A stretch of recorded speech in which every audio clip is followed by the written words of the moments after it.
Ready. नमस्ते प्रणाम गोड़ छु गोड़ लागते भैया। हम आप सबके भाई सिंगर अवधेश गांवरी रउआ सबके पैया परी आप लोग बताई जा और सुनी जा। दो लाइन के हमने हमारा रियाज बाटे, कैसा लगा था करके बताई जा। ठीक, देखिए कैसे बाटे।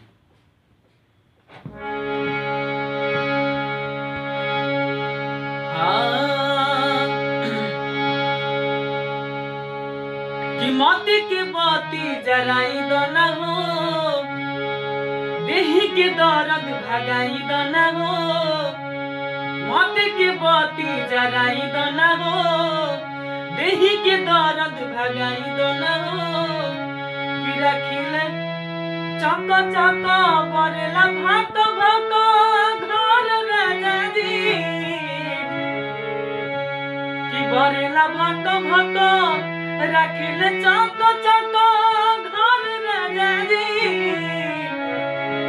धारा धारा तनि कमार राजा जी, तनि कमार राजा जी।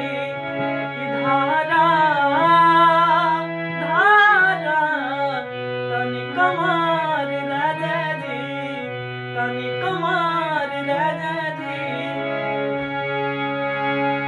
देही के दर्द भगाई दो न हो, मोती के बाती जराई दो न हो। देही के दर्द भगाई दो न हो, मोती के बाती जराई दो न हो। कि बरेला भक भक रखिले चक चक घर राजा जी,